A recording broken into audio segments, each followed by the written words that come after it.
Hey guys, this is Willie from XRP and Beyond, and this is part 3 of my 35 reasons why I hold XRP.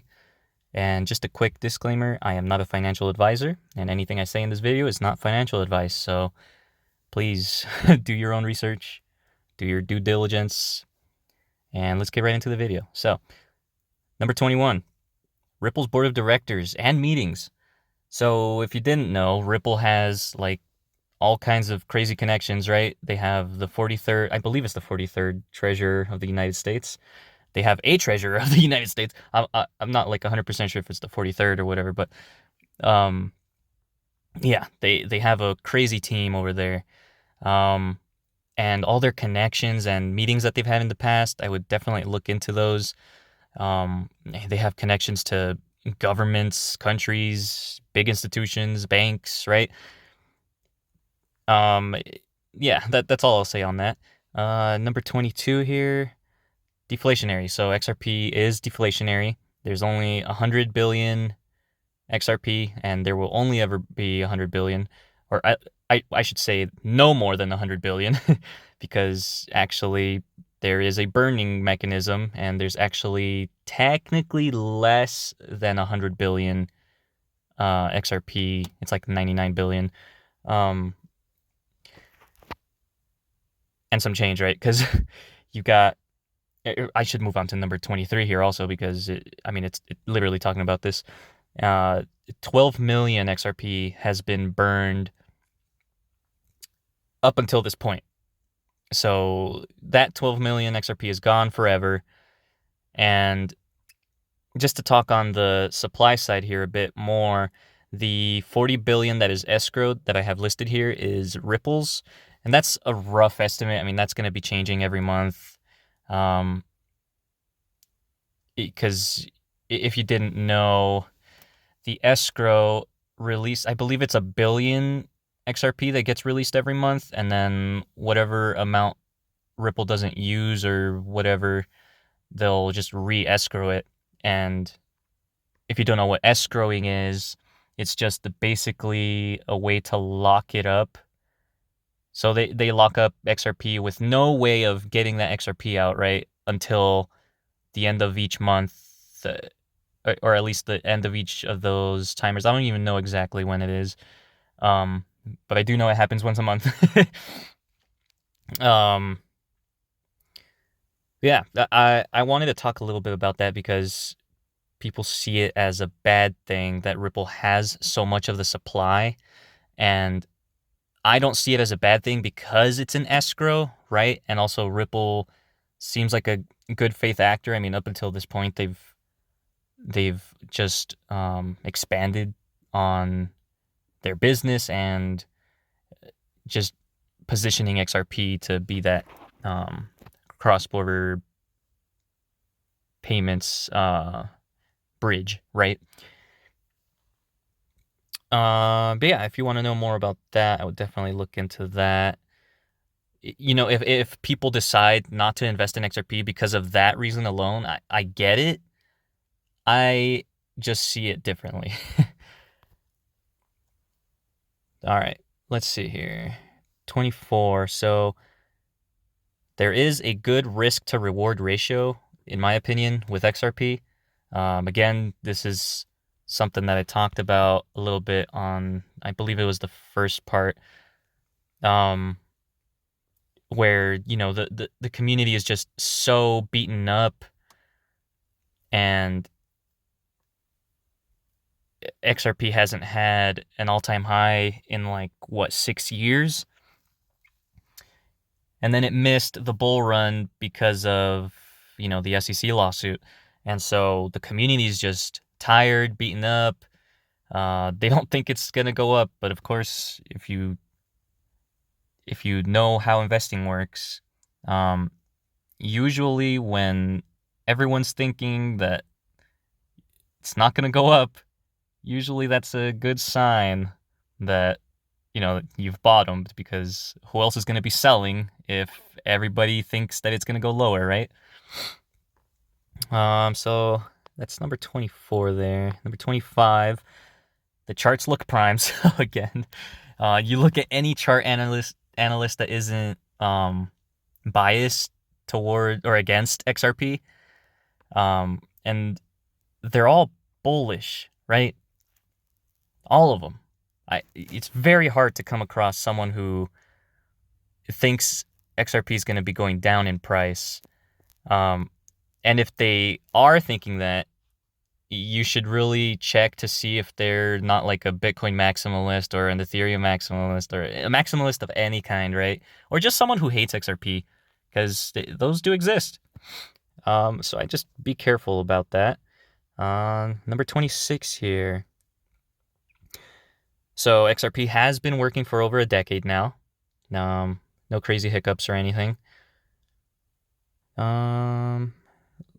And that's just a boost of confidence that, everything works, and not that something couldn't go wrong, but it's tested the time test already. It's passed the time test already, right? Let's see here. And just for reference,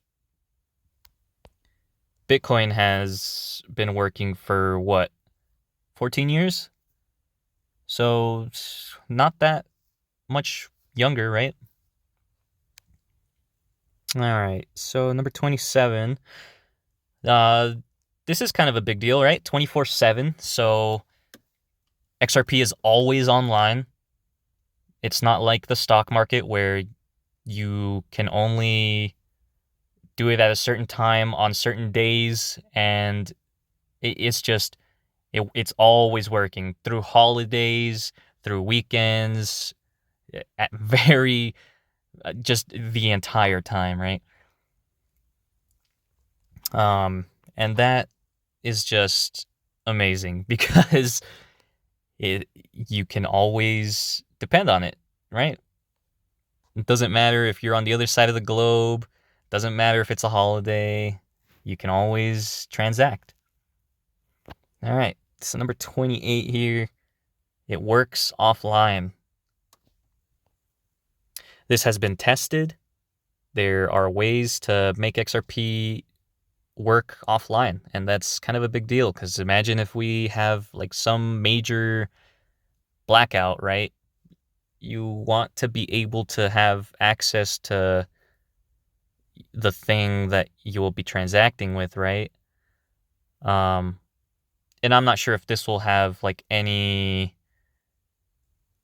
big benefits in the future or if this will ever get integrated, but it's right there. It's not a bad thing. All right, number 29. 1 billion people are unbanked. So 1 billion out of the, 8 billion now? Almost? That's a pretty big portion. And I believe a lot of them are not in the United States, but it doesn't matter, right? Because this is something global. XRP works everywhere. So long as you have an internet connection. And even that, again, this stuff could work offline. So there are your customers, right? 1 billion people to have access to a mobile bank, because that's in a way what XRP would be, right? Or just anything. I mean, just having access to your assets. It's kind of a big deal. And I mean, imagine if you don't have access to a bank and you can't, and maybe you want dollars or to save in dollars, but you can't. Maybe there's a way for you to have a digital dollar, like a stable coin or something, right? You wouldn't need the physical dollar. You could just have the value of a dollar. You see what I'm saying? Yeah, this stuff could get insane. All right, number 30 here. This paves the way for digital IDs. So imagine in sometime in the future, maybe we would require internet access or specific sites, like maybe pornography sites, to maybe you're required to provide some sort of digital ID, right? And that would be good for keeping kids off those types of websites, right? A way you could set that all up is to have digital IDs, and XRP will be supporting that. If you pay attention to what the amendments are right now, there is one for digital IDs. I'm not sure what that's going to look like, but it's an interesting topic for sure. All right, number 31 here, side chains. This is something that I just recently kind of started getting into. So, for example, like with the, I don't even know how you pronounce. I think it's Zahao network. It basically giving XRP a way to have smart contracts, but on a side chain, right? Not on the main chain. And that's interesting because you could have more than one side chain. You can have all kinds of side chains doing all sorts of different things, right? But using XRP. Yeah. Number 32 here. XRP Army is giving up. The sellers are gone. And even if this isn't like to the T accurate in the short term, I mean, you can see it everywhere, right? On like every YouTube video that I come across that has anything to do with XRP, I just look at the comments and they're all negative. Well, not all of them, but most of them. Most of them are negative. And I know I've already kind of talked about this a little bit, so I'm not going to repeat myself on that. Also, a recent upgrade, not super recent, but to me, it's somewhat recent. XRP has NFT support. And I know all the stuff, NFTs are dead, blah, blah, blah. I don't really care too much about JPEGs. There's bigger and better things that NFTs can be used for. But hey, even the JPEGs are fine, right? The more the merrier. It doesn't hurt the XRP network to be supporting these things. So let the people that are going to be spending a bunch of money on all these crazy monkey JPEGs, right?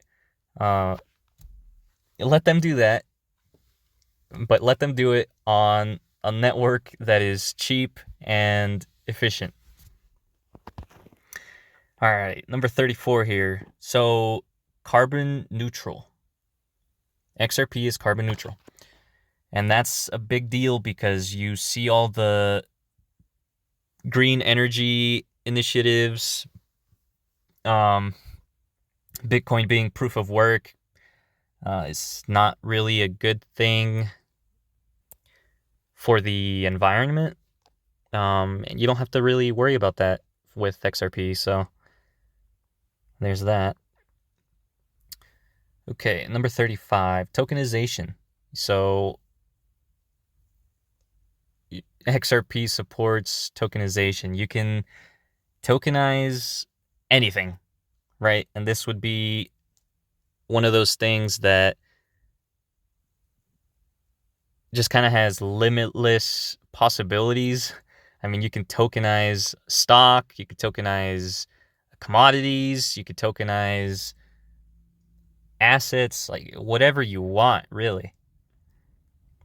And this, along with the decentralized exchange and the automated market makers, is just a trifecta of amazingness.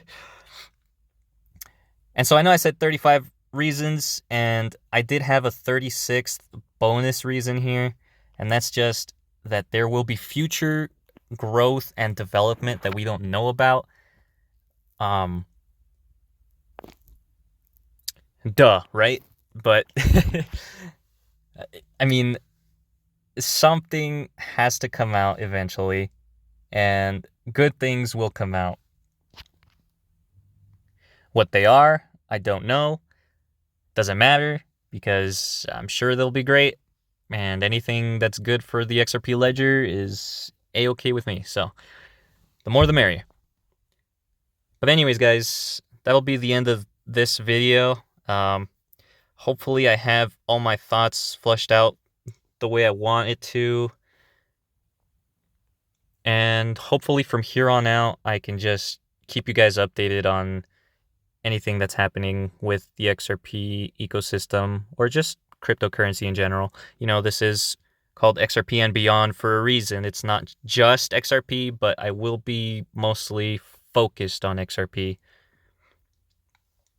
But anyways, yeah, I'll catch you guys in the next one. See ya.